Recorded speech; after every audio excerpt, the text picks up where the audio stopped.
Saudações cordiais, sejam todas, todos e todos muito bem-vindos a mais um episódio do nosso videocast Fala IA, o conto da IA desconhecida, onde a gente trabalha com as multidimensionalidades da IA.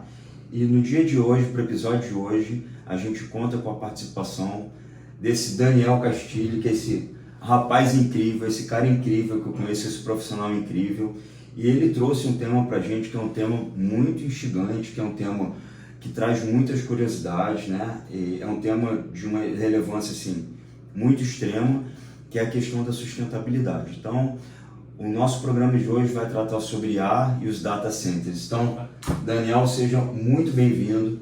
Muito obrigado pela tua participação aqui no programa. Assim, de coração a gente te agradece. E para iniciar, eu queria te pedir um favor, assim, conta um pouco sobre você, né? O que você gosta de trabalhar, o que você pesquisa, estuda, né? Para as pessoas poderem te conhecer um pouco, e aí depois a gente tem um monte de perguntas para você. Tá, show, tá ótimo. Primeiramente, queria agradecer, né, a participação, primeira vez participando do podcast. Achei que ia demorar mais um pouquinho, né? Até falando com minha família hoje, achei que ia demorar uns 5, 10 anos para falar, né? Chegou mais cedo, graças a Deus. Primeiramente, como ele já falou, meu nome é Daniel, sou graduando em Engenharia Ambiental lá do Cefet. Comecei minha carreira de pesquisa há 4 anos atrás com o professor Marcelo. Completamente nada a ver com energia, focado em análise de água. Só que aí meu primeiro estágio foi já no mundo da energia, em GD, lá na IV Energia. E até hoje eu sigo nesse caminho e a minha ideia é me especializar cada vez mais. Mudei até meu ramo de pesquisa. Atualmente meu ramo de pesquisa é mais sobre placas solares, usinas solares, tanto GD como MMGD, como GC, com o uso acoplado de BESS e data center. Uhum. A minha ideia agora é mudar um pouco, focar para IA, né, que é um campo que eu comecei a estudar agora, né, que a gente usa todo dia, é algo fantástico, é tanto o presente para mim como acho que o futuro. E a pretensão é que daqui a 5, 10 anos a gente cada vez mais vai pesquisando, vai aprendendo mais. Se Deus quiser, uma parceria entre a gente também, professor Marcelo também. Não, com certeza. Marcelo, um abraço para você. Um abraço, mestre. Fica tranquilo que eu já estou terminando de formatar o artigo, tá? Relaxa. E acho que é isso. Até hoje, ramo de energia e vim aqui para tentar suprir as suas dúvidas, as dúvidas do Não, pessoal. você vai, que a gente já bateu um papo antes, né? Mas assim, ó, conversando contigo, né, você estava até falando, né, que assim, a IA está presente e a propensão é que cada vez seja mais presente nas nossas vidas, né? E existem muitas questões que abarcam. E desde acho que de 2024 já havia uma preocupação com essa questão, né, da água utilizada para o resfriamento de data centers e tal. Então assim, eu li há algum tempo atrás um artigo da UC Riverside, da Universidade da Califórnia, dizendo que o em torno de 20 a 50 perguntas era consumido para aquele processo de resfriamento em torno de 500 ml de água, né? Você tem alguma coisa sobre esses dados? Então, a priori, a primeira análise de pesquisa que eu parei de perceber em questão de volume, do que acontece, a gente vê que a IA, o data center, ele necessita de um resfriamento porque ele aquece muito. Tá. Entendeu? E a questão é que, provavelmente, se a gente não usar água para resfriar, a gente vai ter que usar outro tipo de fluido. E o problema é que o outro tipo de fluido a gente tem um valor econômico maior, por valor aquisitivo que a gente gastaria bastante fluido, então por isso que a gente usa água. Então, sim, em torno, levantei aqui, a gente usa mais ou menos de 1,5 litros por kilowatt que a gente consome na geração de dados para IA, em relação a um data center que armazena basicamente, que consome basicamente 100 megawatts de energia. Então, aproximadamente o que o senhor falou, se a gente for converter tudo bonitinho, é isso. E acaba que se a gente não tiver uma legislação, um controle ambiental sobre tal paradigma, a gente vai pegar um dos maiores problemas, que é o consumo de água no mundo. Porque em muitos locais que tem como implementar esses projetos de data center, já existe uma escassez de água, como foi o caso do Chile, como foi o caso do Arizona, que eles queriam usar locais inóspitos, em locais de difícil acesso, pessoas não chegam de forma tranquila. No caso do Arizona foi no deserto, que estavam usando... Já está no deserto, não vai botar um data center no Isso, deserto? exatamente, plano perfeito, né? Não faz sentido nenhum. Mas como, assim, não sei se você já viu como é que é um data center, é uma caixa, literalmente uma caixa e, tipo assim, poluição visual total, né? Não chega a ser agradável. Aí acaba que eles colocaram lá, não tem, é um lugar muito inóspito, as pessoas não vão até o local, só que como é que vai resfriar? Cada vez aquece mais. Aí vai entrar no curto, vai quebrar, vai acabar o data center. Aí eles estavam usando o quê? A genialidade de pegar água subterrânea. Do lençol freático. Do lençol freático, que já não tem muito, né? Enfim, aí deu um problema, deu uma crise socioambiental, como você já deve imaginar, como no Chile também. Também teve em Dublin, na Irlanda, só que na Irlanda não foi mais um problema de água, foi mais uma questão de energética, que ele estava consumindo cerca de 21% da energia grid do local. O que seria energia grid?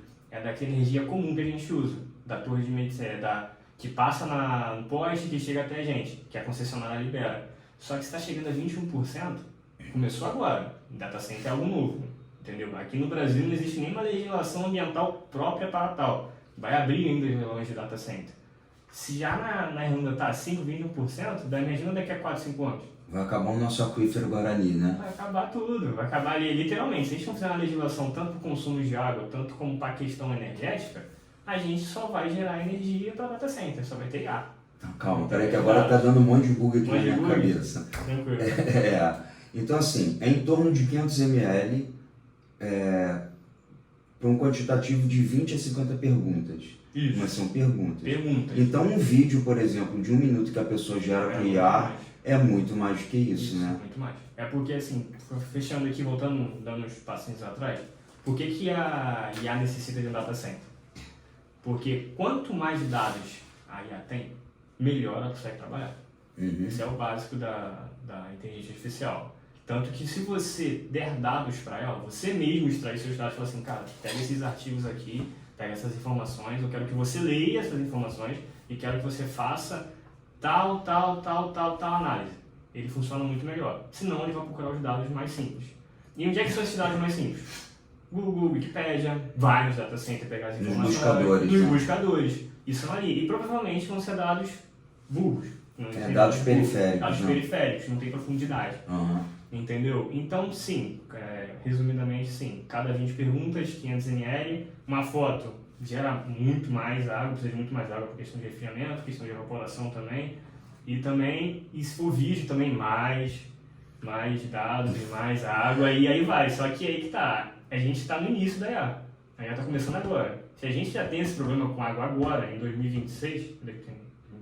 2026. Perdão, questão de tempo para mim. Depois que eu comecei a fazer engenharia, eu nem lembro mais que eu não tô. A gente compreende. Não sou viajante do tempo, né? Mas se 2026... Mas se fosse, podia dizer pra gente como é que tá esse problema com a água no futuro, né? Se eu fosse falar pra você o que eu acho do futuro, a gente ia começar a chorar aqui e começar a beber. Entendi, tá certo. Tô muito feliz. Tá, mas eu tenho uma outra pergunta pra você. Se a gente eventualmente não pudesse usar água para resfriar o data center, tá? Quais seriam as outras possibilidades de fonte de energia para que a gente pudesse ter esse resfriamento? Então, para chegar no clímax da resposta, primeiro a gente tem que entender como é que o data center utiliza energia. Ele não pode utilizar energia de forma, tipo assim, separada, gradual. Pega um pouco agora, depois eu pego mais um pouco. Pega um pouco agora, não. Tem que ser uma energia constante. Entendi. Entendeu? E a água ela é usada para resfriar ele, para que ele não chegue a uma temperatura tão alta, é igual ao computador. Tão alta que ele comece a ter falhas ou até mesmo quebra, tem que fazer trocas de placas. Tem até uma série que é legal da o computador tem um cooler, né? Um coolerzinho. Entendeu? Ali passa grandes computadores passam um líquido ali de resfriamento, se eu não me engano é hidrogênio, não conheço muito sobre isso. E tem até uma série que eu gosto muito, que é Chandler Hoffman, não sei se você já viu. Tem um episódio que tá o filho de um dos principais, que ele tá justamente dentro de como se fosse um data center que ele fica tocando clipezinho. É aquilo ali, esquenta muito, ou falhou algum clipe, tira, coloca de novo e segue o baile.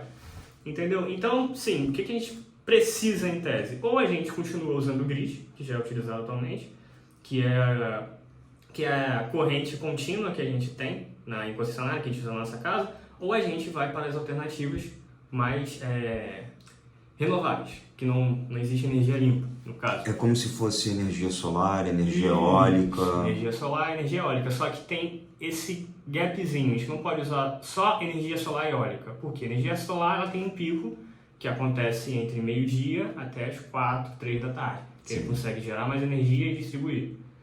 A energia eólica, enquanto estiver vento, está gerando, mas a maioria das vezes é o quê? A parte da manhã e a parte da noite.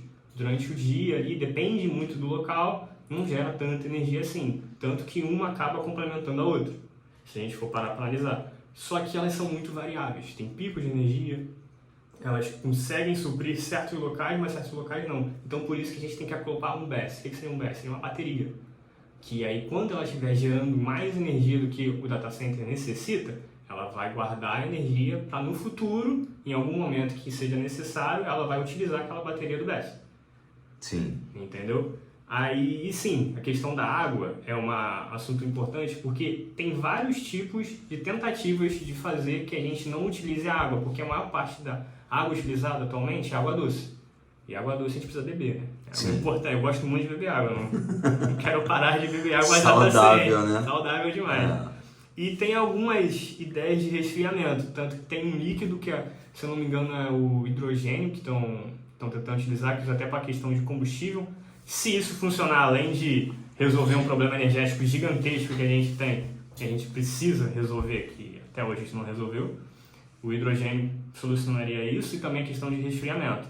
E também tem o circuito fechado. O que seria o circuito fechado? Seriam outros fluidos que eles vão fazer o resfriamento constante. Em momentos que entra o fluido, ele vai se auto-resfriar a partir do momento que ele vai passando pelo data center. E depois você retira e fica reutilizando. Só que como eu falei há um tempo atrás, esse fluido é caro. Ele usa, se eu não me engano, ele usa alguns tipos de minerais que são dos minerais raros.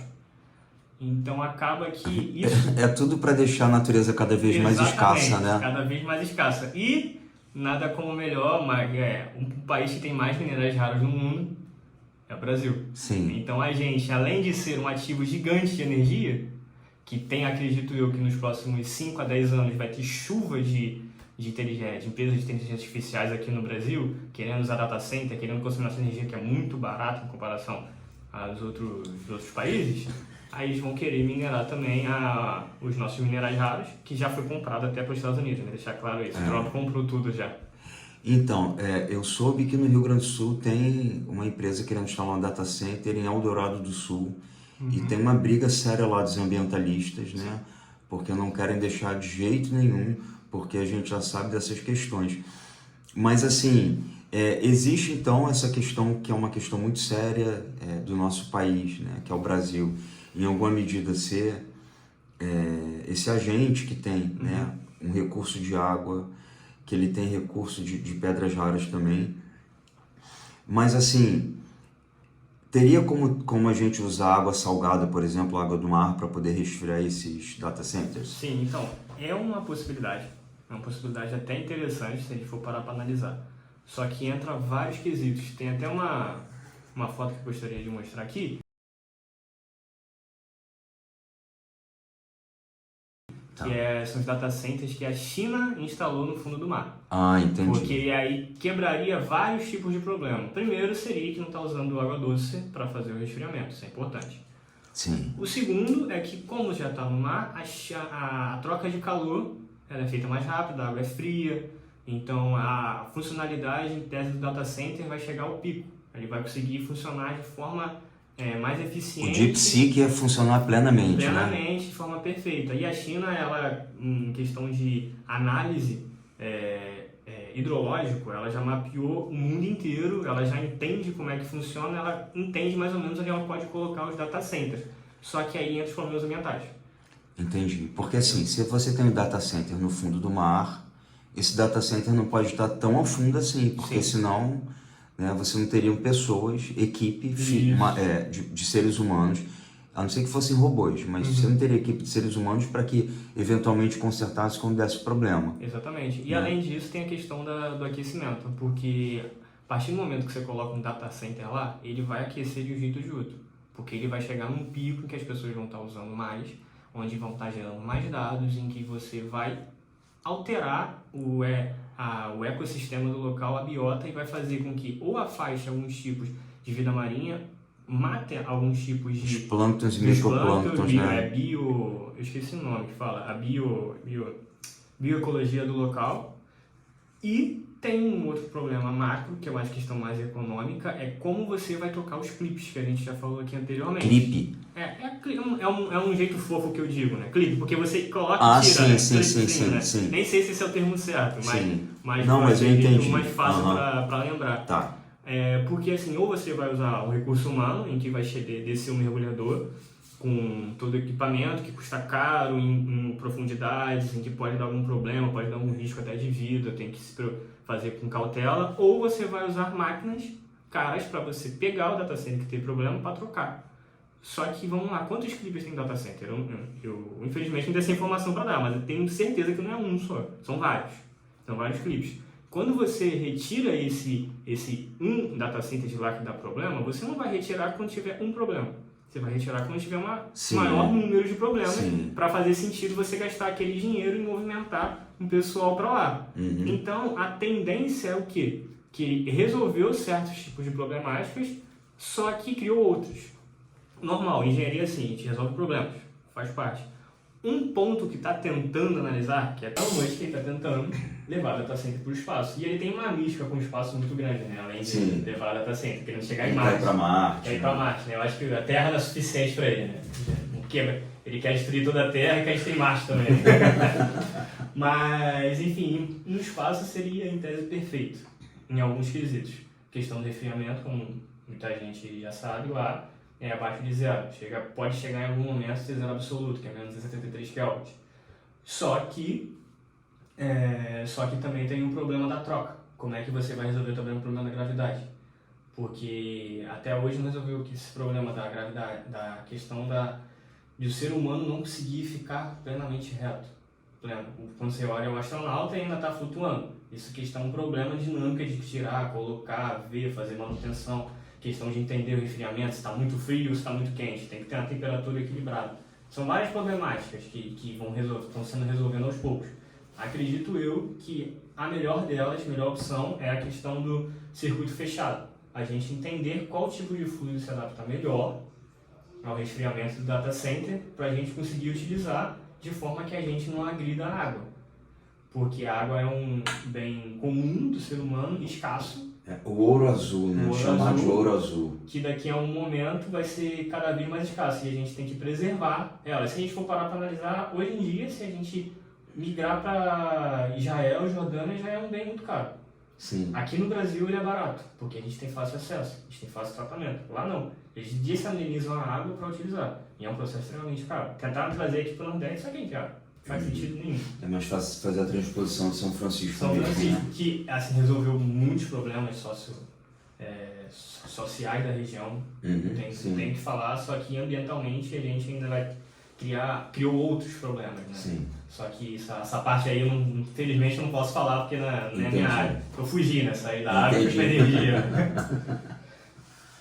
Tá, então assim, a gente não tem muito para onde correr, né? Assim, até esse ponto. Até agora não. Porque assim, a gente tem a questão da escassez da água e outra assim, quando essa água, né, doce, ela é usada para esse resfriamento, depois ela volta para a natureza, ela simplesmente não é evaporada. Exatamente. E ela volta quente, então assim, em alguma medida ela volta quente e ela vai para algum rio, vai para algum oceano e também já começa a mudar aquela temperatura. Sim, é igual a questão da energia nuclear. Porque você tem que resfriar o núcleo. A partir do momento que você resfria o núcleo com água, por isso que a maioria se eu não me engano, todas as usinas nucleares ficam perto de lagos, ou perto de rios, ou perto de mares. A gente tem Angra aqui, né? Tem Angra aqui. Porque a gente precisa da água para resfriar o núcleo, da mesma forma a gente precisa da água para resfriar o data center. Na hora que a água vai voltar, a água vai voltar mais quente. Mas tanto que teve uma pesquisa, achei fantástico isso, teve uma visita lá do Cefet, que o pessoal foi pra lá, aí os engenheiros... Pra Angra. Pra Angra. Tem uma praia, a praia ali da usina ela é mais quentinha, Aí né? fala assim, não, o ser humano adora, não tem impacto ambiental nenhum, porque a água é quentinha. Eu falei assim, pô, irmão, se a água tá quente já teve impacto, cara. O peixinho que vinha aqui não tá vindo mais. Não, o peixe que tava indo lá não vai mais. Entendeu? Já mudou toda uma biota, todo um ecossistema que foi moldado por milhões, 1000 anos, sei lá quantos anos. Então tem impacto, só que a empresa tem que vender o filé mignon bonitinho, sustentável para você, né? Tá, então assim, vamos lá. A gente tem um problema sério com água doce. Sim. A gente vai ter um problema também com água salgada, que é a água do mar, quando você instala um data center no fundo do mar. A gente não tem como ter uma sustentação de uma energia solar, porque né, em algum período do dia você vai ter uma queda ali de sol, obviamente, né, que a gente tem um ciclo de noite e dia, e talvez aquela tua reserva de energia, que seja a bateria, não vai ser suficiente para manter a linearidade ali do funcionamento do data center.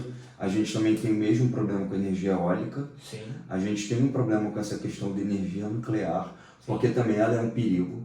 Né? Se for aquela coisa, tem lados bons e lados ruins das energias. Né? Como eu falei aqui de início, a energia ela nunca vai ser 100% limpa e 100% renovável.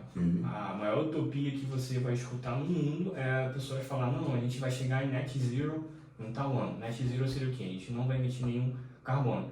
Porque a partir do momento que você usou um carro, para você se locomover em qualquer local, você usou carbono, então não fecha a conta. Só que aí que tá, a questão vamos voltar aqui para a energia, como você falou. A gente tem várias energias ótimas, renováveis, que a gente impacta no meio ambiente, só que no momento que ela está em operação, ela não cria mais nenhum impacto. Por isso que se diz renovável. Só que uma delas sozinha não vai resolver o nosso problema. Por isso que hoje em dia já está habituado à ideia de que nós precisamos entrar em parques híbridos. O que seria parques híbridos? Antes de eu falar, eu vou mostrar aqui para vocês.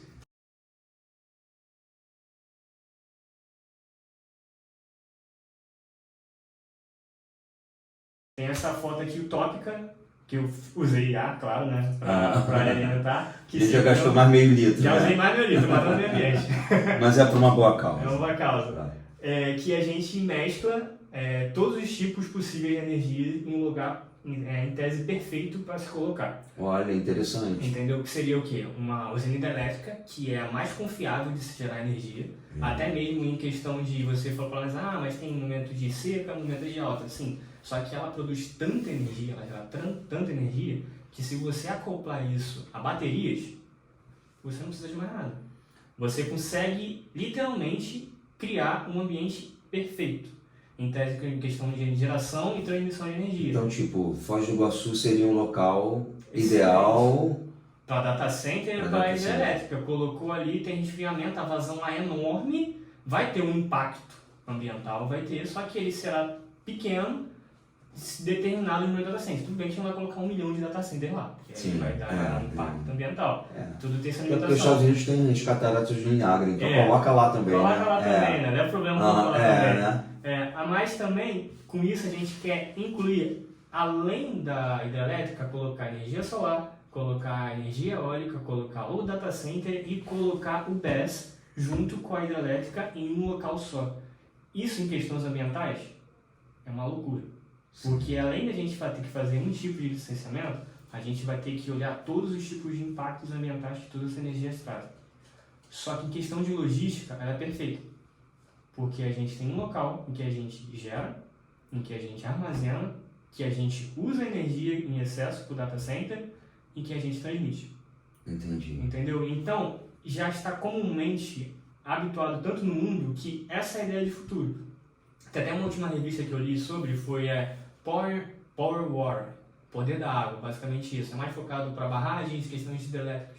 Ela é muito boa, fantástica, ela já fala isso. E aqui no Brasil já tem como se fosse um biotipo, uma ideia. Se eu não me engano, a Axia já tem isso, a antiga Eletrobras, a Engie está começando a implementar, perdão, e já tem essa fotinha aqui que dá um pouco para ilustrar, que a gente consegue dar uma olhada tanto numa solar e já tem uma eólica lá atrás. Se eu não me engano, nesse local aí também tem uma pequena hidrelétrica, que é um PCH, uma hidrelétrica que começa a gerar entre 5 a 50 megawatts. E aí isso já é uma ideia de parque híbrido. Colocar ali um BESS e um data center seria a ideia utópica perfeita, porque a gente está num micro local gerando o máximo de potencial energético que aquele local vai gerar e tentando impactar o mínimo possível. Entendi. Só que, junto com isso, vem questão de fauna, vem questão de flora, vem questão socioambiental, socioeconômica das pessoas, porque assim, está gerando energia, mas ali no local, quem é que está se beneficiando de energia? Quem é que está gerando dado? Será que tinha um movimento quilombola ali? Será que tinha uma aldeia indígena ali? Então são muitas questões que vão abarcar... Isso, que caem em cima do licenciamento, por isso que é um grande problema e por isso que é necessário, além da criação de uma lei sobre como vai gerir, como vai ser o licenciamento do data center, que é muito novo. Aqui no Brasil não tem uma lei propriamente federal sobre isso, mostrando um mínimo que tem que ser feito, o maior rigor possível, para as outras esferas começarem a apertar mais. A gente tem que entender como isso vai impactar tanto o meio ambiente como o ser humano. Porque a gente não pode colocar uma tecnologia que vai favorecer muita gente, mas que a pessoa que mora ao redor vai ser impactada. Sim.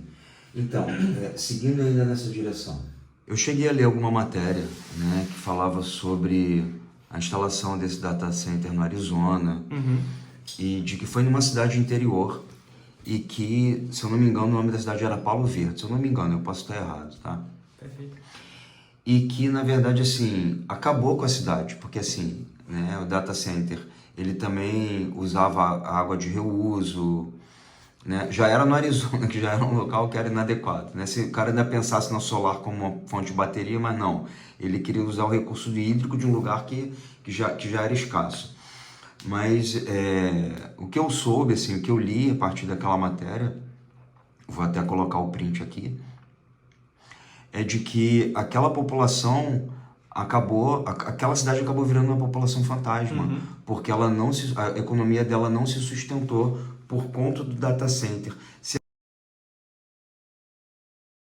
acha que isso pode... Como é que isso pode prejudicar a vida dos moradores daquela região, Daniel? Como é que se olha para isso? Então, como a gente já tem falado aqui um pouco, né? A questão de o quanto uma tecnologia ou quanto uma energia impacta de forma positiva o local ao redor e o quanto ela impacta de forma negativa. A gente já tem exemplos parecidos com outras energias. Vou te dar um exemplo mais claro que mais impacta, só que ao mesmo tempo consegue te trazer mais energia de forma segura, de renovável, que é a eólica. E também a gente pode trazer até o exemplo da hidrelétrica, que foi aquele caos que aconteceu em Itaipu. Que a gente, não sei se o senhor lembra, que na implementação eles alagaram uma área gigantesca. Lembro. E acabou que precisava alagar mais para gerar todo aquele potencial energético do local, que é um potencial enorme da área. Só que se alagasse mais ia ter maior impacto, tanto social como ambiental, que eles preferiram fazer a fio d'água. A eólica é parecida, por quê? Ela, propriamente dita, não tem um impacto ao meio ambiente tão grande se você fizer o licenciamento corretamente. Sim. Só que as primeiras vezes que colocaram as eólicas, tanto em qualquer lugar do país, não levaram em conta a questão de ruído, questão de sombreamento, questão de movimentação de pássaros, e acabou que isso criou impactos ambientais fortes, que as pessoas tiveram transtornos psíquicos e que moravam perto dos arredores de onde foram colocados esses aerogeradores, como também as aves mudaram a rota, que isso impacta de forma considerável a rotina delas, a questão da migração, a questão de tudo, mortes de pássaros, porque o pássaro ele muitas vezes não tem uma visão tão apurada. A gente tem a noção de que a águia tem uma visão muito apurada, eu concordo, mas não tem só a águia, tem outros tipos de pássaro que também fazem a migração e acabam chocadas com essas hélices, porque a questão ela faz o ruído, só que o pássaro não consegue escutar, eram impactadas com essa hélice e morriam.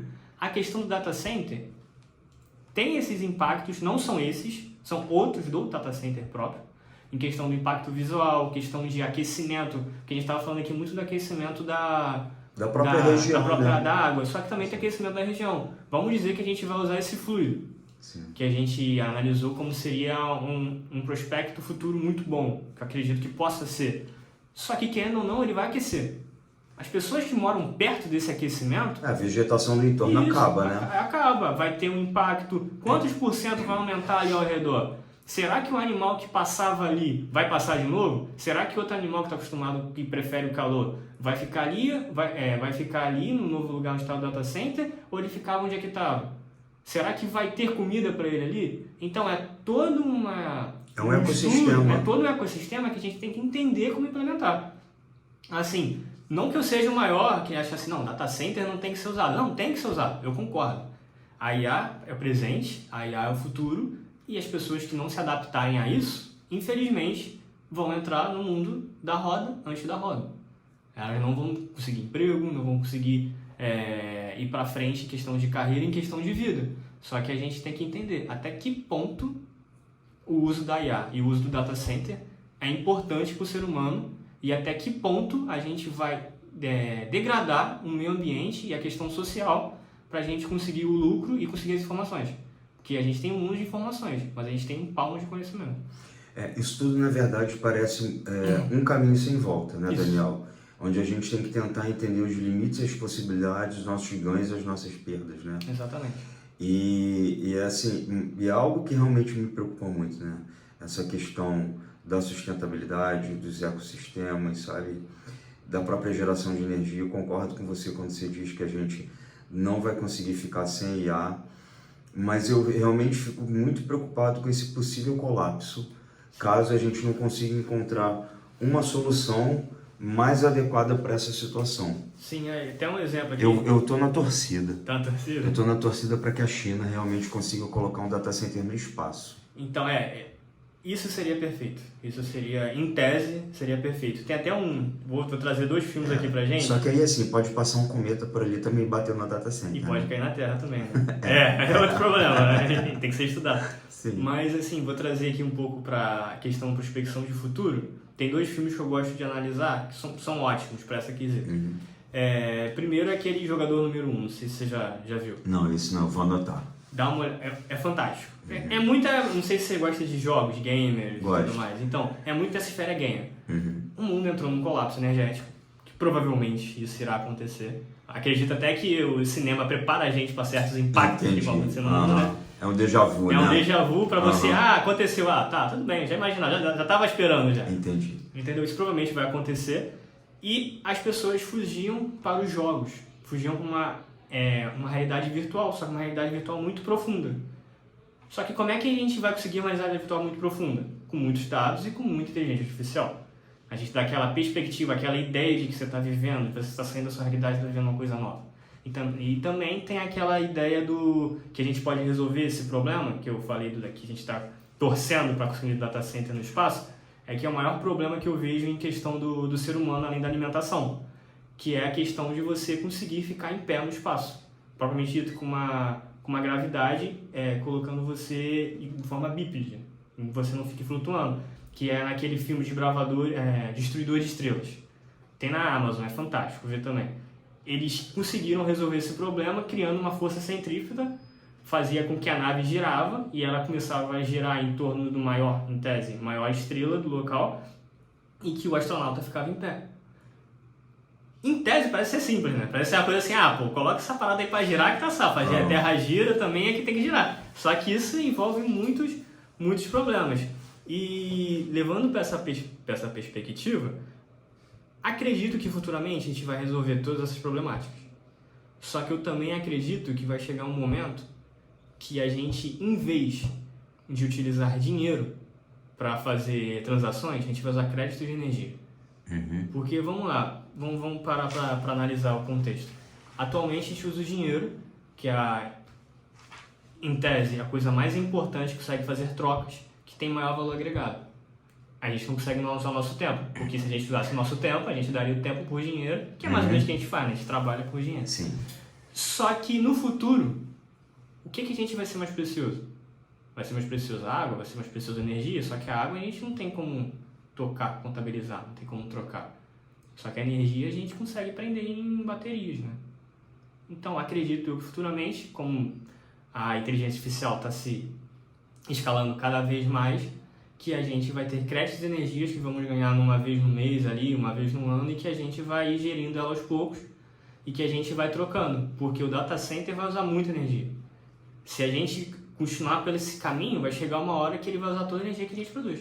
Eu li uma matéria também que dizia que a previsão era que daqui a 5 anos o consumo mundial né, de água por conta do resfriamento dos data centers, se continuar no formato que está, seria que o consumo diário, né?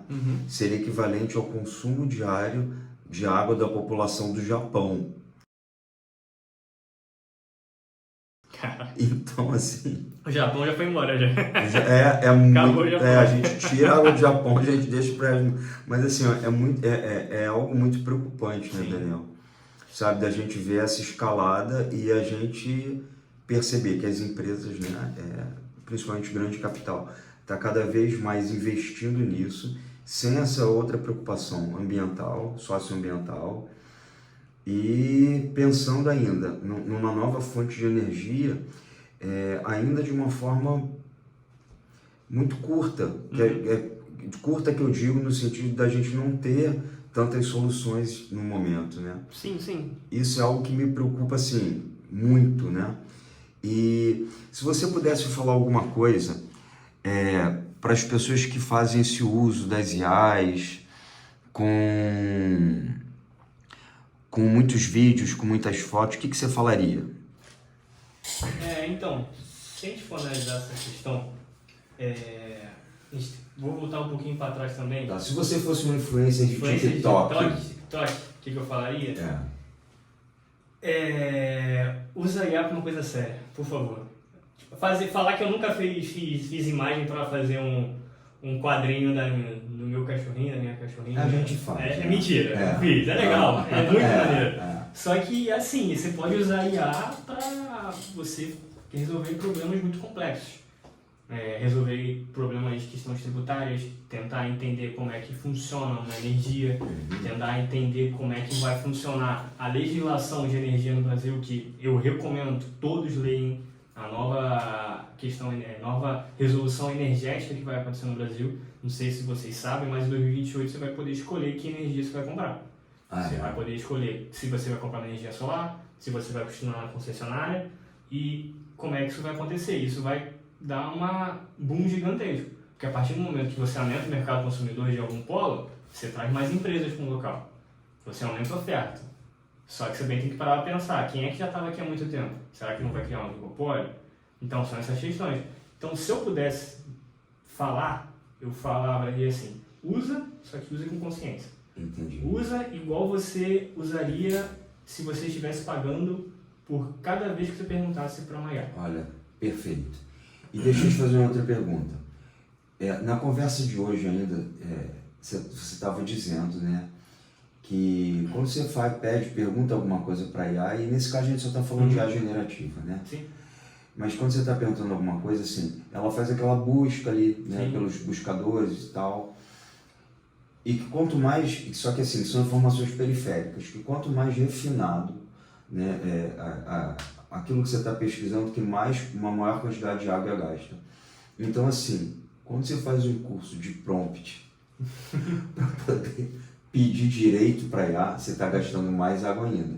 Então, quanto mais elaborado aquilo que você pede para IA, mais água você gasta. Mais água você gasta, só que também tem aquela questão.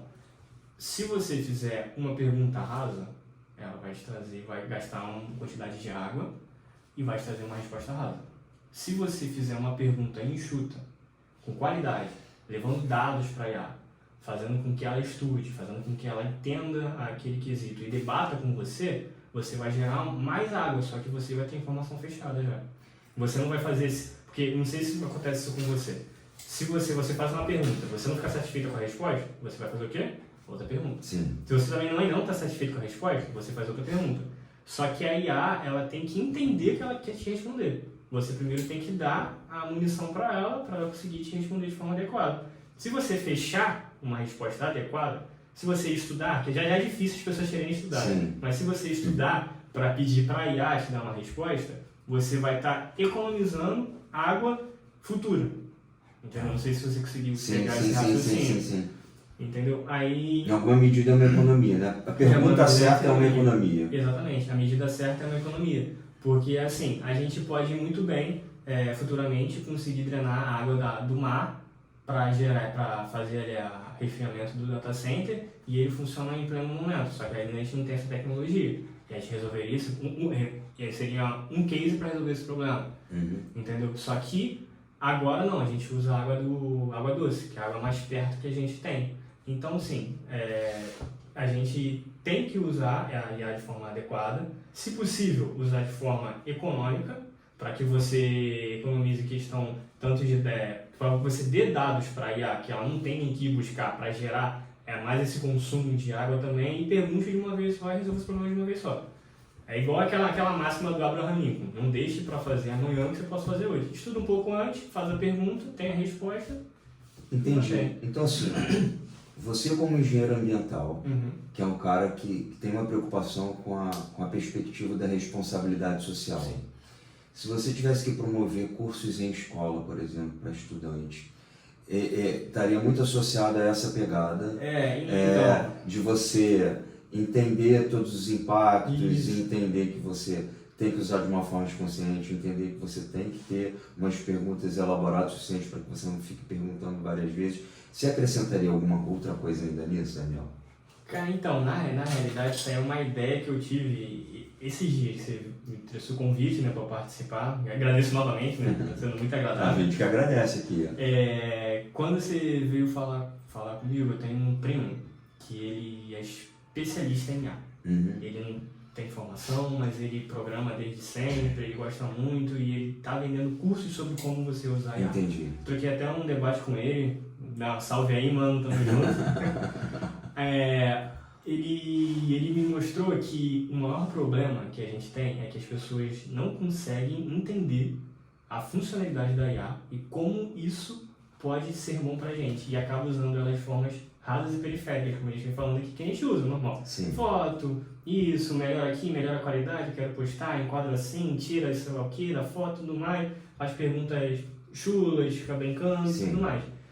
Se eu pudesse, até uma coisa que eu pensei era abrir um projeto de extensão, que ainda tem que conversar com o meu orientador, né? Também tem que ver questão de tempo também, né? Não, mas ele vai aceitar, né, Marcelo? Marcelo vai aceitar. Que eu teria vontade de trazer um pouco da perspectiva de como os alunos das universidades públicas usarem a IA. E eu acho que até uma propulsão de pesquisa inicial, que é a minha ideia de mestrado, de como eles podem usar a IA para otimizar a questão do estudo de forma adequada, para que ele não piore a questão ambiental, que já está cada vez mais se agravando, tanto na geração de energia, como questão de resfriamento, do uso da água, e também para facilitar o estudo. Tanto que eu tive, assim, foi uma coisa que eu presenciei, que fiquei até triste, né? Que as pessoas podem usar a IA para o mal e para o bem. Para mim é como se fosse uma arma. Sim. Entendeu? Como toda tecnologia. Como toda tecnologia. Se você não souber usar ela vai poder acabar ou te machucando ou machucando outra pessoa. A gente teve uma matéria na faculdade, não vou entrar muito em detalhe, né, que acabar não citando pessoas, que juntos fizeram um trabalho, literalmente colocaram a ideia do trabalho, mandaram fazer uma apresentação e foram lá na classe para apresentar.